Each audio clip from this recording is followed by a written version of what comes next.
So this is a video. It's now 2024. It's a reflection back on 2020.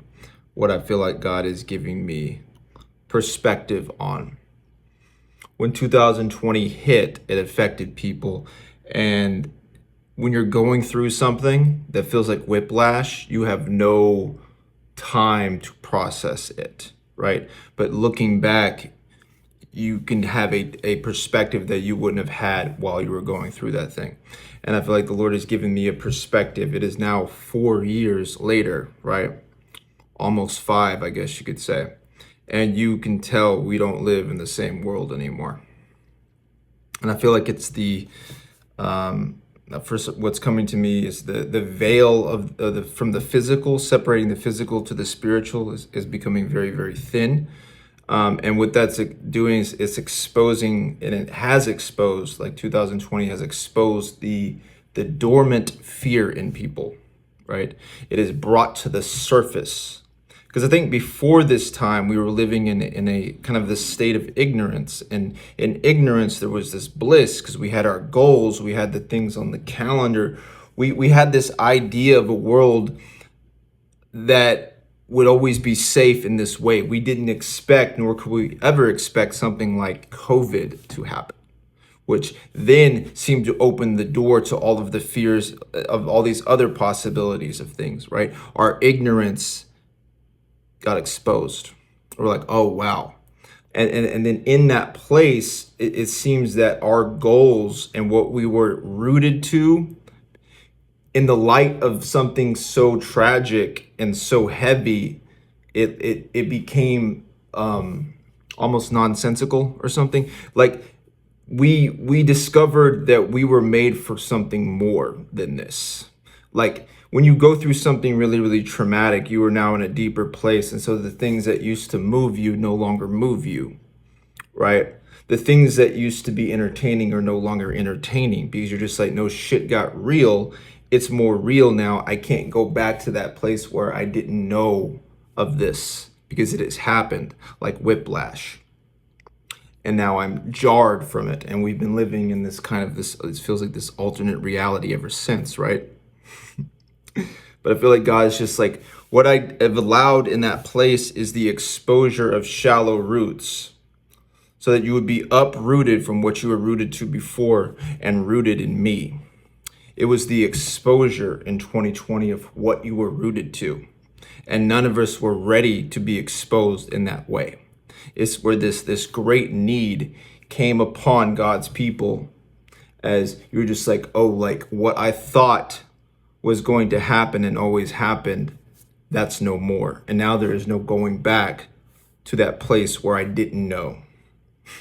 And now we're living in like the aftermath of something that so many of us are trying to process. Because I take it like there's like two sides, right? And this will probably require another shaking in the earth, not to be a fear monger or anything. But I just see it that way, where there is going to be another shaking. Because you have the people that were ready, right? God said, you're ready to now be uprooted from these shallow roots and brought into this place where I'm going to root you in me. You're going to lose the physical roots in physical places, and I will establish spiritual roots in spiritual places that you'll be rooted in me. I will be your new home, right? There were a people that were ready for that. And you can call them the forerunners, the trailblazers, the pioneers into the new like age, right? That will require to be rooted in something deeper than what we have been before. Because the fear has exposed our roots and they have been greatly, like they've been very shallow.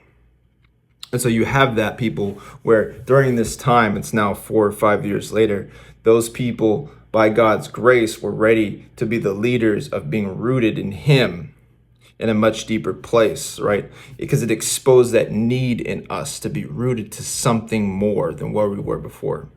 It was fine before. We were like, oh, we don't need as much as we think we need.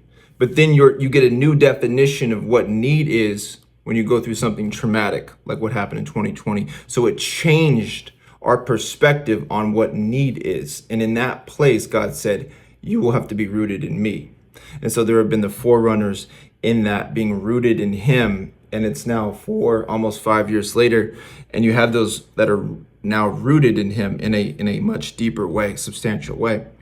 But then there's the other half, it seems, and I get this sense of just like they got the whiplash from 2020, and then they've been trying to go back to what it was before 2020. They've been suppressing the truth and trying to like do it their own way, right? Their roots got exposed as being shallow. The fear raised to the surface in people, and they're just like, no, no, no. And God's like, these people are not ready to be rooted in me. These people need to be shaked again. They're not ready. Because some people, I think, faith comes by hearing, right? And so I guess there will be some people that will have to see the evidence of God's production in the people that were ready, so that they are the leaders. They are the mouthpiece of the new age. God did this in me. It is now your time. I've walked the path before you to show you that this is the way. The way that you are going is not the way. You are trying to lean on yourself, but you cannot lean on yourself. 2020 exposed how much people cannot lean on themselves. They've been scrambling to try to find roots in themselves ever since, trying to find roots in something, and they've just found nothing but shallow, barren land. And those that the Lord has said, you will be the forerunners, you will be the pioneers, you will be those that I will select first to go ahead and be rooted in me. We were going to be the mouthpiece, the image of what that looks like in a world that is becoming more and more familiar with their need for him. And how much that truth is suppressed, it's hard to tell, right? But I think the more that the earth shakes, the more that fear that was dormant gets awakened and has been awakened in people. And there is no silencing that. And people have been trying to find some way of going back before that shaking, but they cannot find rest. And they are wandering around restless. And those that God said, you will be first, that restlessness got awakened in people where they could not silence it and they could not do anything about it. And that brought them to their knees. And God said, you are ready now for me to produce in you and to grow roots in me for you. So that the next time this gets shaken, you will be the example of what it looks like, the substance of things to be rooted in me. You will have light in your eyes. You will have hope in your eyes. You will have peace where the world does not have any peace. It will be the evidence of his hands, right? And so that's what I'm just getting right now. It's just like 2020. Because I'm watching like Survivor, right? I've been watching Survivor like a lot. And I watched like, I don't know, 7 seasons before the one that was 2020. After 2020, it all changed. And everything, it is all changed. You can tell there is an innocence that's not there anymore. There is an ignorance that is not there anymore.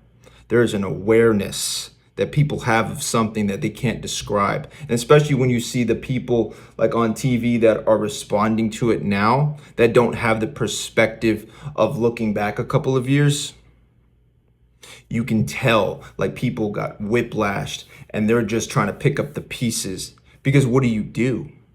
You're going to try to pick up the pieces. I don't blame people for trying to pick up the pieces, right? It's whenever the grace of God comes into your life and says, these pieces are now too heavy for you to pick up because I'm leading you into a new thing. It was always going to be God's grace. There are just those that are going ahead, right? Those are the forerunners, the pioneers, the trailblazers of a new thing in a new age, in a new era, right? But you see that the effect that has had. And I see it and I'm like, wow, it really did all change. Because I can forget, you can forget, right? Most people have taken like the COVID shot or something. So you don't see people wearing masks or whatever. When you see someone wearing a mask, it's kind of strange. You're just like, oh yeah, I remember. Because people are trying to get as much distance away from 2020 as possible, but they're finding that they can't outrun that restlessness that has been awoken in them, that has been wakened up. Something like that. that restlessness cannot be tamed by their anything anymore. And there's no distraction good enough to distract people from that fear that is raising up in them. And I say this is a good thing. It's bringing everyone to know of their need to be saved, their need for him. And it's just weird. It's weird looking back. It's weird looking back like 4 or 5 years ago and seeing how that happened and how that has affected people. And we don't know what the hell is going on. I work in like a corporate environment or whatever, and you can just see it on people's faces. Nobody's the same. Some people are just able to like kind of block it out or something, but no. And the more time seems to go by, you just realize like, it's like the COVID thing, you know, like most people that had, I guess, COVID or whatever, like one of the symptoms was like losing like a taste, smell, right? That sort of thing. And it's kind of like we've had that like prolonged effect of that. Like no holiday tastes the same anymore. No place of home smells quite like home anymore. And I think that's by design. God's just like, you're not meant to grow physical roots in physical places. Your time is up. You're coming to know me. You're coming to know me, and in me you will be free. And in me you will be rooted, and you will not be uprooted by any shaking of the earth. Because I believe there are more shakings coming. And he has said, I allow this. And I believe that he says, I allow this shaking to happen to bring my people to me, to draw them to me. Because what they were leaning on before and what they're trying to scramble to keep and get, they're just slaves. They're just slaves. They're just cogs in a machine, deceived in darkness, living someone else's dream. We can't do it. We're not self-sufficient. So it doesn't work. So any shaking of the earth just exposes just how much we are not able to be self-sufficient. And that is a shaking that is needed, honestly, in this place, because we're not meant to just live our life like this, the way that we have been told to live our life, and maybe the way that our parents have lived their lives, like growing physical roots in physical places, but being happy or trying to be happy, comfortable slaves. We weren't made to be happy, comfortable slaves. And I think the shaking that happened, that he allowed to happen in 2020, exposed that whole thing. And now we're not able to be happy and comfortable slaves, but we feel slavery. So since we're not being distracted by trying to be comfortable, because we can't be comfortable, and happiness seems to be taken away, like how COVID has took away the smell and the taste and everything just seems more bland. We're no longer able to distract ourselves from our lack of fulfillment in ourselves, our lack of fulfillment in ourselves. Like our lives are so small. Our need for more, our need for him. And I think that just people are just reacting in different ways with that. And since 2020, there has been a great overhaul in me and a great exposure of subconscious beliefs and a great uprooting and a continual rooting in him. Because I don't think there's just no going back to the way that it was. We can't go back to that state of ignorance. That time is done. And it needed to happen when it happened. But God's grace meets us in this place. And so it is here in a new way that it wasn't before, because it wasn't required before. But now that ignorance has been exposed, and that fear is now raising up in people, and they're restless, and they're not able to be happy, comfortable slaves. They just realize how much they are enslaved, and they're pissed off. And I get it. It makes a lot of sense to me. I don't know. So yeah, just reflecting back, having a little bit of perspective. And I'm sure it's going to, in another 5 or something years, I'm going to have a deeper perspective, and we're going to have a deeper perspective as a whole, because it's not, a time of darkness is not a time of clarity, right? Like whiplash gets you, and now you're affected by whiplash, and there's prolonged effects of that happening because people are just processing the fact that did happen, and like how that affects them, and who they thought they were, they weren't, and what they thought their life was always going to be, it's not. And they're having to grieve and mourn a life that they're never going to live because they can't go back to that place of ignorance, because that place is no more for them. And so, you're just, it's going to take time, and it has been a ripple effect, and the earth will never be the same. But it's heading in the direction of every knee will bow, every tongue will confess that he is Lord. That's what I believe his plan is. Because in that place, you will actually find freedom and peace, independence upon him, the builder of your life, the orchestrator of your life, the life force in you, your lifeline. But we've just been deceived to believe that we ourselves are our own lifeline, and we were just stumbling around or whatever. And you see your parents, and they're stumbling around, and they're trying to be happy, comfortable slaves, and they teach you how to be a happy, comfortable slave. And then the earth just changes and something shifts, and you're just like no longer able to be happy and comfortable. And the motivation to try to obtain that just becomes too much, and people are just worn out. They're beyond the help of human aid. Perfect. Necessary, vital, right? Damn, I can't believe it's been like 4 or 5 years, dude.